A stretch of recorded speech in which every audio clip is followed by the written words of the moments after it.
see, what issues are you currently seeing that are most prevalent right now in the US? There are so many. There are the crises of democracy, the polarization, the deep divisions and clashes, the escalated rhetoric that are undermining the unity of democratic citizens. There's the extremes of inequality that have built up over the last 50 years. There's the challenge of race, which is back at the top of our agenda, but kind of never leaves the agenda in the United States. It Yeah. comes up to the top, it moves down, it moves back, but it's an issue which just keeps challenging the country. Obviously, there's the pandemic, but Oh there yeah. are also other things, climate change and other risks that we face in this era that we are moving into, and that we face, I think, with somewhat damaged social foundations for dealing with them. And so there's the issue of how do we repair those? Yeah, because definitely what I'm seeing, what's happening with that social issues, that's at least from my perspective, as part of the millennial generation and growing up with social media and technology, I'm seeing that a lot of these rifts and social conflicts are also stemming from what happens with social media, where these echo chambers form and whatnot. Right. Well, I think they're made worse by social media and by the echo chambers. I would caution against thinking that's where they all come from. Okay. They may come from various kinds of problems that are unresolved in society, or ideologies and so forth. But the impact of social media is partly to encourage echo chambers, as you said, partly to give people freedom for a more aggressive rhetorical clash with each other that they wouldn't always do in person, Mhm. um, and partly to link up over long distances, to have a sense of critical mass. So, you may not have very many neo-Nazis in your neighborhood, but the one who's there can link up with others online in other places and have a sense of being a part of something bigger. Yeah. Add in hacking, and the challenges there. So there are a bunch of media effects, but I think media didn't create these issues all by itself. And there are previous examples of many of these deep divisions, like I was just saying around race. Yeah. Okay, so the social media and technology, it more so kind of like is attributing to it. It's not the sole creation of it, but Yeah, it's it's an adding into it. exacerbator in a sense. Okay.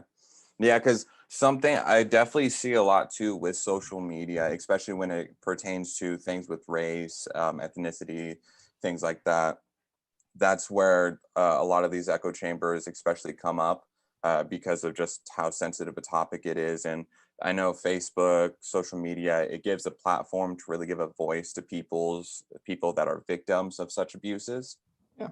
But I think now what we're seeing, especially like with Antifa, for example, and how they've been having the groups linked through Facebook and everything, that's leading to this radicalization of a mindset, if that makes So sense, or if I'm hitting yeah, on no, that something. makes sense. I think there are multiple questions. One is, how do people get mobilized? And they use social media to get mobilized. Hmm. Another is, how does it change their attitudes, like sort of radicalizing, making more extreme, reshaping in that sense. It has to be said that it's not that social media only does bad things or only connects Yeah, bad people, right? yeah, It is a source of connections that works for lots of people, and good causes as well as bad. There is unfortunately some research evidence that falsehoods spread faster than truth and corrections of falsehoods, hmm, and they stick around longer.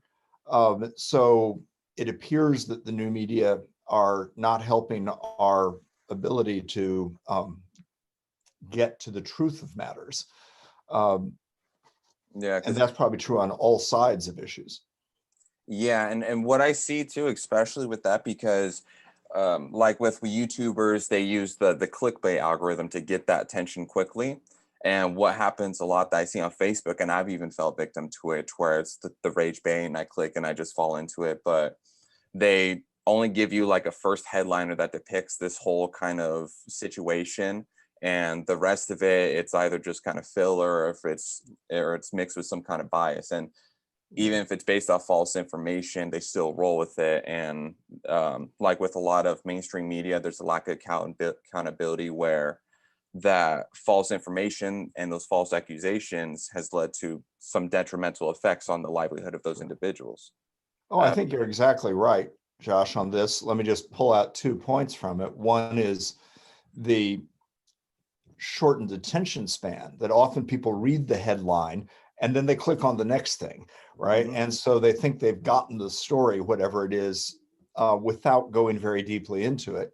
Right. The second is that the combination of social media with available online resources often gives people the illusion of having done a lot of research, Right. right? Like, somebody sent me a link and I followed it. Then I went to 3 other websites.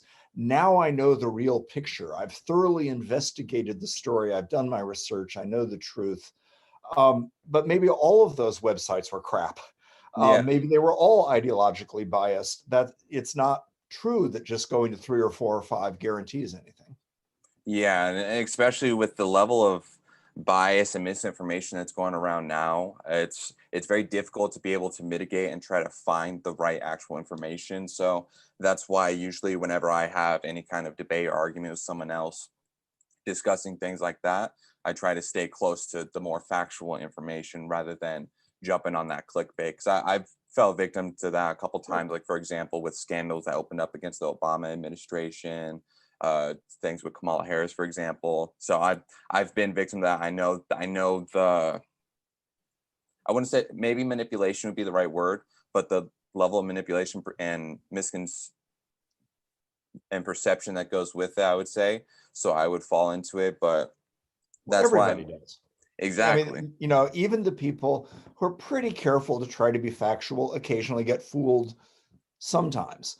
Mhm. And, that can be not even words, it can be visual things. Like when there was a tsunami in Japan, there were a lot of visual images that were sort of faked, showing the wave bigger than it was and um, making it more dramatic. And, who knows? You're not there in Japan watching the wave. So it takes a fair amount Yeah. of effort to stay clear of the misinformation.